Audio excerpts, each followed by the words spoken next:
ನಮಸ್ತೆ ಸರ್, ನಿಮ್ಮ ಹೆಸರು? ಹೆಗ್ಡೆ ಅಂತ ಹೇಳಿ ಸಮಾಜ ಸೇವಕರು. ನಮ್ಮ ಹೆಸರು ಪರಪ್ಪ ಅಂತ ಮೇಡಮ್, ದಾವಣಗೆರೆ. ಓಕೆ, ನಿಮ್ದು ಯಾವ ಊರು? ನಮ್ಮೂರು ಬಂದು ಶಿವಮೊಗ್ಗ. ಬಹಳ ವರ್ಷ ಆಯ್ತು ನಾವು ಬಂದಿಲ್ಲಿ. ಎಷ್ಟು ವರ್ಷ ಆಯ್ತು ಸರ್ ಬೆಂಗಳೂರು? 40 ವರ್ಷ. 40 ವರ್ಷ. ನಮ್ಮ ವರಾಯಿ ಪ್ರಾಜೆಕ್ಟ್ ಮುಳುಗಡೆ ಆಯ್ತು, ಆದ್ಮೇಲೆ ಈ ಕಡೆ ಬಂದ್ವಿ.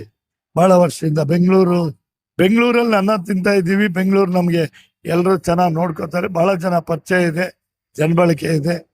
ಇದೇ ತರ ಬೆಂಗಳೂರಿಂದ ನಿಮ್ಗೆ ಒಳ್ಳೇದಾಗ್ಲಿ, ನಿಮ್ಮಿಂದ ಬೆಂಗಳೂರಿಗೆ ಒಳ್ಳೇದಾಗ್ಲಿ ಅಂತ ಕೇಳ್ಕೊತೀನಿ. ದಾವಣಗೆರೆ ಅವರ? ಓಕೆ. ಸೊ ಬೆಂಗಳೂರಲ್ಲಿ ನಮ್ಮ ರಾಜ್ಯದಲ್ಲಿ ಏನ್ ಹೇಳ್ತಾ ಇದಾರೆ ಅಂದ್ರೆ ಬೈಕ್ ಟ್ಯಾಕ್ಸಿನ ಬ್ಯಾನ್ ಮಾಡ್ತಾ ಇದಾರೆ. ಮಾಡಬಾರ್ದು ಮೇಡಮ್, ಜನಕ್ಕೆ ತೊಂದರೆ ಆಗುತ್ತೆ. ನೀವು ಡೈಲಿ ಈ ರ್ಯಾಪಿಡೋ ಆಗಿರ್ಬೋದು, ಓಲಾ ಆಗಿರ್ಬೋದು, ಬೈಕ್ ಟ್ಯಾಕ್ಸಿ ಎಲ್ಲ ಯೂಸ್ ಮಾಡ್ತೀರಾ? ಮೇಡಮ್ ಅದೆಲ್ಲ ಯೂಸ್ ಮಾಡಲ್ಲ, ಆಟೋ ಯೂಸ್ ಮಾಡ್ತೀವಿ ಅಷ್ಟೇ. ಆಟೋ ಯೂಸ್ ಮಾಡ್ತೀರಾ? ಜನಕ್ಕೆ ತುಂಬಾ ಅನುಕೂಲ ಬೈಕ್ ಟ್ಯಾಕ್ಸಿಯಿಂದ. ಆಮೇಲೆ ಎಷ್ಟೋ ಜನ ಆಕ್ಚುಲಿ ಕನ್ನಡ ಸಾಫ್ಟ್ವೇರ್ ಇಂಜಿನಿಯರ್ಸ್ ಕೆಲಸ ಮುಗಿದ್ಮೇಲೆ ಟ್ಯಾಕ್ಸಿ ಮಾಡ್ಕೊಂಡು ಹೋಗ್ತಾರೆ ಆಕ್ಚುಲಿ. ಆದ್ರೆ ನಮ್ ಸರ್ಕಾರ ಬೈಕ್ ಟ್ಯಾಕ್ಸಿನ ನಿಷೇಧ ಮಾಡ್ತಾ ಇದಾರೆ. ಸೊ ಅದ್ರ ಬಗ್ಗೆ ಏನ್ ಹೇಳ್ತೀರಾ? ಮಾಡ್ಲೇಬೇಕು ಮೇಡಮ್, ಪಾಪ ಆಟೋದವರು ಬಂಡವಾಳ ಹಾಕಿರ್ತಾರಲ್ವಾ, ಆಟೋದವ್ರಿಗೆ ಸ್ವಲ್ಪ ಕಷ್ಟ ಆಗುತ್ತೆ, ಮಾಡ್ಲೇಬೇಕು. ನಾವು ಧ್ವನಿ ಎತ್ತದಂದ್ರೆ ಇದೆಲ್ಲ ಒಳ್ಳೇದು. ಈಗ ಬೈಕ್ ಟ್ಯಾಕ್ಸ್ ಎಲ್ಲ ಇದ್ರೆ ಅರ್ಜೆಂಟಿಗೆ ಹೋಗೋರಿಗೆಲ್ಲ ಅನುಕೂಲ ಆಗುತ್ತೆ. ಮತ್ತೆ ಒಂದು ಉದ್ಯೋಗನೂ ಸಿಕ್ಕದಂಗೆ ಆಗುತ್ತೆ. ಬೈಕ್ ಓಡಿಸೋರಿಗೆ ಕರ್ಕೊಂಡು ಹೋಗ್ಬಿಡೋದಕ್ಕೆ ಮಾಡೋದಕ್ಕೆ ಅವರಿಗೆ ಅವರ ಒಂದು ಫ್ಯಾಮಿಲಿ ಮೇಂಟೈನ್ ಮಾಡ್ದಂಗೆ ಆಗುತ್ತೆ. ನನಗ್ ತೊಂದ್ರೆ ಯಾವ ತರ ತೊಂದ್ರೆ ಆಗುತ್ತೆ? ನಾನೀಗ ರಾತ್ರಿ ಅಲ್ಲೆಲ್ಲೋ ಇರ್ತೀನಿ. ಈಗ ಆಟೋ ಕರೆದ್ರೆ ಆ ಜಾಗದಿಂದ ಇಲ್ಲಿ ಬರಕ್ 100, 500 ಹಿಂಗ್ ಸಾವಿರ ಕೇಳ್ತಾರೆ. ಮಾಮೂಲಿ ಇವ್ರು ಬೈಕ್ ಮಾಡಿದ್ರೆ ಅದೆಷ್ಟು ಬರುತ್ತೋ ಅಷ್ಟು ಕಾಣ್ತಾರೆ. ಅದ್ರ ಮೇಲೆ 10-20 ರೂಪಾಯಿ ಕೇಳ್ತಾರೆ. ಕೊಡ್ಬೋದಲ್ವಾ? ಹೌದು, ಕೊಡ್ಬೋದಲ್ವಾ? ಯಾಕಂದ್ರೆ ಆಟೋದವ್ರನ್ನ ಕರೆದಾಗ ಹೌದು. ಅವರು ಕೂಡ ಎಲ್ ಬೇಕಂದ್ರೆ ಬರೋದಿಲ್ಲ. ಬರಲ್ಲ ಮೇಡಮ್ ಅವರೇ, ಎಲ್ಲ ಈಗ ಫ್ರೀ ಇದ್ರೆ ಬರಲ್ಲ, ಇನ್ನ ಕರೆದಾಗ ಎಲ್ಲಿ ಬರ್ತಾರೆ ಹೇಳಿ? ಇದನ್ನೆಲ್ಲ ಆಟೋದವರು ಪ್ರಶ್ನಿಸಬಾರ್ದು. ಇದಕ್ಕೆ ಗೌರ್ಮೆಂಟ್ ಇದೆ. ಹೌದು, ಗೌರ್ಮೆಂಟ್ ಇದೆ ಸರ್. ಆದ್ರೆ ಅದೇ ಸರ್ಕಾರ ನಿಷೇಧ ಮಾಡ್ತಾ ಇದಾರೆ ಬೈಕ್ ಟ್ಯಾಕ್ಸಿಗಳನ್ನ. ಅದಕ್ಕೆ ಗೌರ್ಮೆಂಟ್ ಆಗಿರ್ಬೋದು, ಜನಗಳಿಗಾಗಿರ್ಬೋದು, ಏನ್ ಹೇಳ್ತೀರಾ ನೀವು? ನಾವೇನ್ ಹೇಳೋದಿಲ್ಲ, ಗೌರ್ಮೆಂಟಿಗೆ ಅದನ್ನ ಮನವಿ ಮಾಡ್ಬೇಕು. ಬೇಡ, ಇದರಿಂದ ತೊಂದರೆ ಆಗ್ತದೆ, ಇರ್ಲಿ ಬೈಕ್ ಟ್ಯಾಕ್ಸ್ ಇದೆ. ನೀವು ಎಷ್ಟೋ ಜನ ಇವರು ಆಟೋದವ್ರ ಬಗ್ಗೆ ಹೇಳಲೇಬೇಕು. ಸುಮ್ಮನೆ ಕುಂತಿರ್ತಾರೆ ರೈಲ್ವೆ ಸ್ಟೇಷನ್ ಹತ್ರ ಎಲ್ಲ. ಬಹಳ ದೊಡ್ಡ ಗಿರಾಕಿ ಬಂದ್ರೆ ಮಾತ್ರ ಬರ್ತಾರೆ ಅವರು. ಸಣ್ಣ ಪುಟ್ಟ ಇಲ್ಲಿ ಸಾರಕ್ಕಿಗೆ ಬಿಡಿ ಅಂದ್ರೆ ಬರಲ್ಲ ಸರ್, ನಮಗೆ ಇಲ್ಲಿ ಬುಕಿಂಗ್ ಆಗಿದೆ ಅಂತಾರೆ. ಎಷ್ಟೋ ಜನ 100ಕ್ಕೆ ನೋಡಿ 50% ಆಟೋದವರು ಎಲ್ಲಿ ಕರೆದ್ರು ಬರಲ್ಲ. ಅವ್ರು ಏನ್ ಜೀವನ ಮಾಡ್ತಾರೋ ನಂಗೆ ಗೊತ್ತಿಲ್ಲ. ಒಟ್ನಲ್ಲಿ ಅವ್ರ ಎಲ್ಲಿ ಕರೆದ್ರು ಬರಲ್ಲ. ಹತ್ರ ಅಂದ್ರೆ ಬರಲ್ಲ, ದೂರ ಅಂದ್ರೆ ಬರ್ತಾರೆ, ಒಳ್ಳೆ ದುಡ್ಡು ಹೊಡಿಯಕ್ ಆಗ್ತದೆ ಅಂತ. ಅದು ಬಿಟ್ಟು ಅವರು ಇದನ್ನೆಲ್ಲ ಇವರು ಬೈಕ್ ಟ್ಯಾಕ್ಸಿ ಅವರು ಸ್ಟ್ರೈಕ್ ಮಾಡ್ಬೇಕು. ಗೌರ್ಮೆಂಟಿಗೆ ಒತ್ತಡ ಇರಬೇಕು. ನಾವಿಲ್ಲಿ ಇಷ್ಟು ಇದೆ, ನಮಗೆ ತೊಂದರೆ ಆಗ್ತದೆ. ಇಷ್ಟು ದಿನ ನಡೀತಾ ಇತ್ತು, ಇವಾಗ ಯಾಕೆ ಆ ಪ್ರಶ್ನೆ?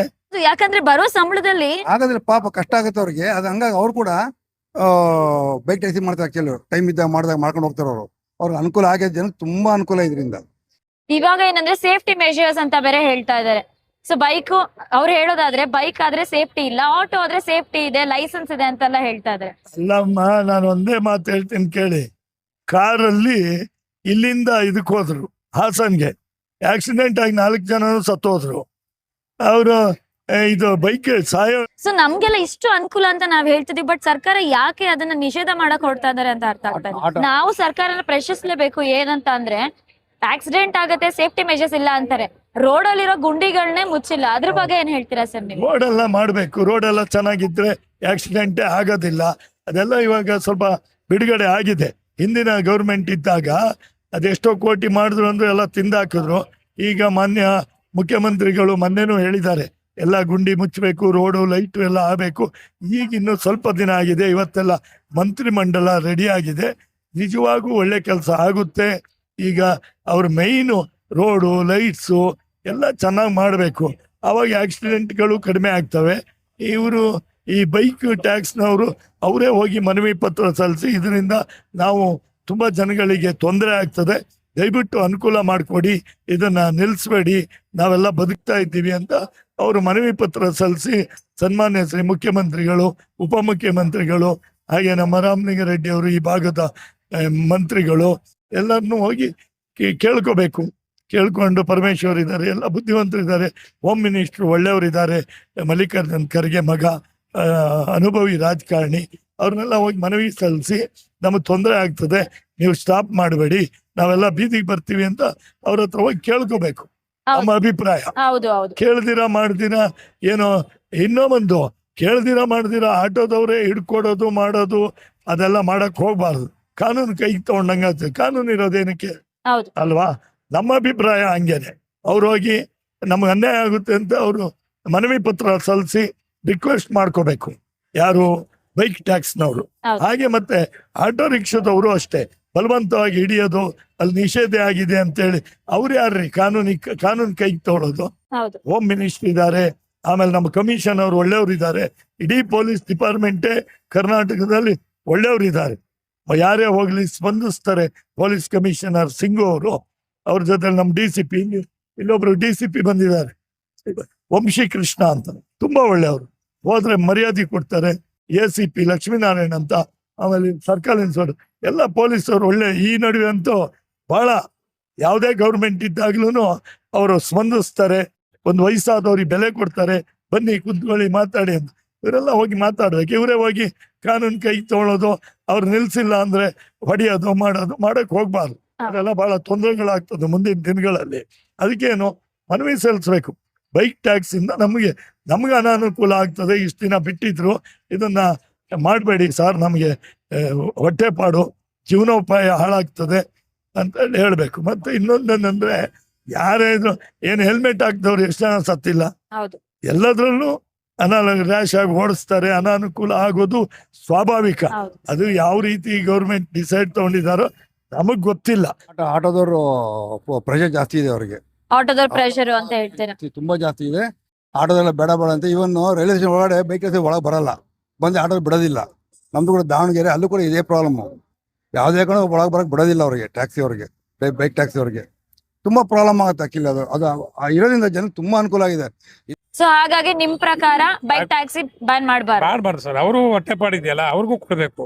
ಅವ್ರಿಗೂ ಒಂದ್ ಫ್ಯಾಮಿಲಿ ಇರುತ್ತೆ, ಹೌದಲ್ವಾ? ಅವ್ರಿಗೂ ಜೀವನ ಮತ್ತೆ ನಡೆಸ್ಬೇಕು. ನಮ್ದು ಆತರ ಇದನ್ನು ಮಾಡ್ತಾರಲ್ವಾ, ನಮ್ಗೆ ಹೆಲ್ಪ್ ಮಾಡ್ತಾರೆ. ಇದೇ ನಮ್ಮ ದಾವಣಗೆರೆ ರೈಲ್ವೆ ಸ್ಟೇಷನ್ ನಮ್ಮ ಮನೆಗೆ ಹೋಗ್ಬೇಕು ಅಂದ್ರೆ 105 ರೂಪಾಯಿ ಕೇಳ್ತಾರೆ. ನಾವು ಬೈಕ್ ಟ್ಯಾಕ್ಸಿ ಮಾಡ್ರೆ 40 ರೂಪಾಯಿ ಬರ್ತಾರೆ. ನೋಡಿ 40 150 ರೂಪಾಯಲ್ಲಿ. ಮತ್ ಮೇಲೆ ಎಕ್ಸ್ಟ್ರಾ 10 ರೂಪಾಯಿ ಖುಷಿನ ಕೊಟ್ಟೋಗ್ತೀವಿ ನಾವು. ಮತ್ತೆ ಜನಗಳು ಹೇಳ್ತಾರೆ ಬೈಕ್ ಟ್ಯಾಕ್ಸಿ ತುಂಬಾ ರ್ಯಾಶ್ ಆಗಿ ಓಡಿಸ್ತಾರೆ ಅಂತ. ಅದನ್ನ ಎಷ್ಟು ಮಟ್ಟಿಗೆ ನಿಜ ಸರ್? ಹಿಂದೆ ಕೂತ್ ರಾಶ ಓಡ್ತಾರೆ, ಕೆಲವರು ಅರ್ಜೆಂಟ್ ಓಡ್ತಾರೆ, ಹಿಂದೆ ಸ್ಲೋ ಓಡ್ತಾರೋ. ನನಗೆ ಆಗಿದೆ ಅನುಭವ ಅದು. ನಿಧಾನ ಕೊಡ್ತಪ್ಪ ಅಂದ್ರೆ ನಿಧಾನ ಕೊಡ್ತಾರೆ ಪಾಪ, ಇಲ್ಲ ಅಂತಲ್ಲ. ಅವ್ರು ಅರ್ಜೆಂಟ್ ಸ್ಪೀಡಾಗಿ ಓಡ್ತಾರೆ, ಕೆಲವು ಆಕ್ಸಿಡೆಂಟ್ ಆಗ್ತಾವು, ಅದು ತಪ್ಪದು. ಅದು ನಾನು ಒಪ್ಪಲ್ಲ ಅದನ್ನ. ಸೊ ನಿಧಾನ ಕೊಡ್ಕೊಂಡ್ರೆ ಎಲ್ರಿಗೂ ಅನುಕೂಲ ಜನಕ್ಕೆ. ಸೊ ಎಲ್ಲರಿಗೂ ಬೈಕ್ ಟ್ಯಾಕ್ಸಿ ನಿಷೇಧ ಮಾಡಿಲ್ಲ ಅಂದ್ರೆ ತುಂಬಾನೇ ಅನುಕೂಲ ಆಗುತ್ತೆ. ತುಂಬಾ 100% ಅನುಕೂಲ ಆಗುತ್ತೆ ಜನಕ್ಕೆ. ಹಂಗಂದ್ರೆ ಜನಸಾಮಾನ್ಯರಿಗೆ ಬೈಕ್ ಟ್ಯಾಕ್ಸಿ ಕೊಡ್ತಿರೋ ಪ್ರೈಸ್ ಗಿಂತ ಆಟೋ ಜಾಸ್ತಿ ಇದೆಯಲ್ಲ ಸರ್, ಅದ್ರ ಬಗ್ಗೆ ಜಾಸ್ತಿ ಇದೆ ಅನ್ನೋದಕ್ಕೆ ಸೇಫ್ಟಿ ಇದೆಯಲ್ಲ ಮೇಡಮ್ ಆಟೋದಲ್ಲಿ. ಸಾಯೋ ಹಣೆ ಬರ, ಬೈಕಲ್ಲಿ ಹೋದ್ರು ಸಾಯ್ತಾರೆ, ಕಾರಲ್ಲಿ ಹೋದ್ರು ಸಾಯ್ತಾರೆ, ಆಟೋದಲ್ಲಿ ಹೋದ್ರು ಸಾಯ್ತಾರೆ. ಏನ್ ಹೇಳ್ತೀರಿ? ಬೈಕ್ ಒಂದೇ, ಆಟೋನು ಒಂದೇ, ಎಲ್ಲಾನು ಒಂದೇ ಅಲ್ವಾ ಸರ್? ಇಲ್ಲ ಮೇಡಮ್, ಬೈಕಲ್ಲಿ ಸೇಫ್ಟಿ ಇಲ್ಲ ಮೇಡಮ್, ಆಟೋದಲ್ಲಿ ಆದ್ರೆ ಸೇಫ್ಟಿ ಇದೆ. ಹಾಗಂತೀರಾ? ಹಾಗಿದ್ರೆ ಬೈಕ್ ಅವರು ಟ್ಯಾಕ್ಸಿ ಮಾಡ್ಕೊಂಡು ಡೈಲಿ ವ್ಯಾಪಾರ ಲೈಕ್ ಟ್ರಾವೆಲ್ ಮಾಡ್ತಿರೋರು, ಸಂಪಾದನೆ ಮಾಡ್ತಿರೋರು ಏನ್ ಮಾಡ್ಬೇಕು? ಅವ್ರ ಏನ್ ಮಾಡ್ಬೇಕು, ಮಾಮೂಲಿ ದುಡಿಬೇಕು ಮೇಡಮ್ ಹೋಗಿ, ಇಲ್ಲ ಆಟ ಗಿಟ ತಗೊಂಡು ಓಡಿಸ್ಕೋಬೇಕು. ತುಂಬಾ ಅನುಕೂಲ, ಜನಕ್ಕೆ ತುಂಬಾ ಅನುಕೂಲ ಆಗುತ್ತೆ. ನಾಗರಿಕ ಅನುಕೂಲ ಮಾಡೋದು ಸರ್ಕಾರದ ಕರ್ತವ್ಯ. ಒಟ್ನಲ್ಲಿ ಅದನ್ನ ತಡೆ ಹಿಡಿಯೋದಕ್ಕೆ ಆಟೋ ರಿಕ್ಷಾ ಡ್ರೈವರ್ಗಳೆಲ್ಲ ಸ್ವಯಂ ಮಾಡೋದು ತಪ್ಪು. ಅವ್ರಿಗೇನು ಆರ್ಡರ್ ಕೊಟ್ಟವ್ರ, ಹೌದು. ನೀವು ಹಿಡಿದ್ಕೊಡಿ ನಮ್ಗಾಗಲ್ಲ ಅಂತ? ನಮ್ಮಲ್ಲಿ ಲ್ಯಾಂಡ್ ಲಾರ್ಡ್ ಗಟ್ಟಿ ಇದೆ. ಇಡೀ ಪ್ರಪಂಚದ ಇತಿಹಾಸದಲ್ಲಿ ಕರ್ನಾಟಕ ಪೊಲೀಸಿಗೆ ಭಾರಿ ಮರ್ಯಾದೆ ಇದೆ, ಹೌದು ಗೊತ್ತೈತೆ? ಯಾಕಂದ್ರೆ ಎಂತೆಂಥವ್ರನ್ನ ಹಿಡ್ದಿರೋ ಜಾಗ ಇದು ಕರ್ನಾಟಕ. ಅದರಲ್ಲೂ ಒಳ್ಳೆ, ನನ್ನ ಅಭಿಪ್ರಾಯದಲ್ಲಿ ನೋಡ್ರಿ, ಇಡೀ ಇಂಡಿಯಾದಲ್ಲಿ ದೇಶ ಕಾಯೋ ಮಿಲಿಟರಿ ಬಿಟ್ರೆ ನಮ್ಮನ್ ಕಾಯೋರು ಪೊಲೀಸ್ನವ್ರೆ ಅಂತ ಹೇಳಕ್ ಇಷ್ಟಪಡ್ತೀನಿ. ಹೌದು. ಯಾಕೆ ಅಂತ ಹೇಳಿದ್ರೆ ಎಷ್ಟೋ ಕಡೆ ಅವ್ರು ಈಗ ಏನೋ ಒಂದು ಗಲಾಟೆ ಆಯ್ತು ಕೂಡಲೇ ಪೊಲೀಸ್ ಸ್ಟೇಷನ್ ಸ್ಪಂದಿಸ್ತಾರೆ. ಏನೋ ಒಂದು ಹೆದರಿಕೆ ಇರ್ತದೆ. ಅದನ್ನ ಇವರು ಆಟೋ ಡ್ರೈವರ್ಗೆ ಅನಾನುಕೂಲ ಆದ್ರೆ ಅವ್ರು ಹೋಗಿ ಮನವಿ ಪತ್ರ ಸಲ್ಲಿಸ್ಬೇಕು, ಸರ್ ಅದು ಹೌದು. ಕಂಪ್ಲೀಟ್ ಸ್ಟಾಪ್ ಮಾಡಿ ಅಂತ. ಇವರೇ ಕಾನೂನು ಕೈಗೆ ಎತ್ಕೊಂಡು ಅವ್ರಿಗೆ ಹಿಂಸೆ ಮಾಡೋದು, ನಿಲ್ಸೋದು, ಹಿಡ್ಕೊಡೋದು ಅದು ಬಹಳ ತಪ್ಪು ಅಂತ ನಮ್ಮ ಅಭಿಪ್ರಾಯ. ಸೊ ನಿಮ್ಮ ಪ್ರಕಾರ ಬೈಕ್ ಟ್ಯಾಕ್ಸಿನ ಬ್ಯಾನ್ ಮಾಡ್ತಾ ಇರೋದು ತಪ್ಪು ಅಂತ ಹೇಳ್ತೀರಾ? ಹೌದು. ಯಾಕೆಂದ್ರೆ ಸಡನ್ ಆಗಿ ಬ್ಯಾನ್ ಮಾಡಿದ್ರೆ ಅದರಲ್ಲಿ ಅನುಭವಿಸ್ತಾ ಇರೋರು, ಊಟ ತಿಂಡಿ, ಹೆಂಡ್ರು ಮಕ್ಕಳು ಎಲ್ಲ ಭಾರಿ ತೊಂದರೆ ಆಗ್ತದೆ. ಈಗ ಮೋದಿ ಅವರು ಬಂದ ತಕ್ಷಣನೇ ನೋಟ್ ಅಮಾನತ್ ಮಾಡಿದ್ರು, ಲಕ್ಷಾಂತರ ಜನ ಸತ್ತೋದ್ರು. ಇದರಲ್ಲಿ ಇದು ಬಿಸ್ನೆಸ್ ಮ್ಯಾನ್ಗಳು ಸಂಪೂರ್ಣ ಸರ್ವನಾಶನ ಆದ್ರು. ಅದು ಹೇಳ್ಬೇಕು ಅಂತ ಹೇಳಿದ್ರೆ ಇಲ್ಲಿವರೆಗೆ ಕಾಫಿ ಡೇ ಸಿದ್ಧಾರ್ಥ ಹೆಗಡೆ ಇದ್ದಿದ್ರೆ ಎಷ್ಟೋ ಕೋಟ್ಯಾಂತರ ಜನ ಕೆಲಸ ಸಿಗೋದು. ಅವ್ರು ಯಾಕೆ ಸತ್ರು? ಏಕ್ದಮ್ ಇದನ್ ಮಾಡಿದ್ರು, ಏನೋ ನೋಟ್ ಅಮಾನತ್ ಮಾಡಿದ್ರು, ಹೆಲ್ಡಪ್ ಆಯ್ತು, ನಡ್ಸಕ್ ಆಗ್ಲಿಲ್ಲ. ಅವರೇ ಹೋಗಿ ಪಾಪ ಹೊಳೆಗೆ ಬಿದ್ರು, ಒಂದು ದೊಡ್ಡ ವ್ಯಕ್ತಿ ಸತ್ತೋದ್ರು. ಎಷ್ಟೋ ಜನ ಇನ್ನು ಕೆಲವರು ಬಿಡಿ ಮಲ್ಯ ಪಲ್ಯ ಎಲ್ಲ ಮೋಸ ಮಾಡಿ ಹೊರದೇಶಕ್ಕೆ ಓಡೋದ್ರು, ಇವ್ರ ಮಾನ ಮರ್ಯಾದೆ ಇತ್ತು, ಜೀವ ಕಳ್ಕೊಂಡ್ರು. ಆ ಥರದಲ್ಲಿ ಸಡನ್ ಆಗಿ ಯಾವುದನ್ನು ನಿಲ್ಸಕ್ ಹೋಗ್ಬಾರ್ದು. ಎಷ್ಟೋ ಜನರಿಗೆ ಊಟ ತಿಂಡಿ ಎಲ್ಲ ಇದಾಗುತ್ತೆ, ಅವರ ಜೀವನ ಮಾಡೋದಕ್ಕೆ ಬೇರೆ ವ್ಯವಸ್ಥೆ ಮಾಡ್ಬೇಕು ಅನ್ನೋದು ನಮ್ಮ ಅಭಿಪ್ರಾಯ. ಸೊ ಅನುಕೂಲ ಆಗುತ್ತೆ.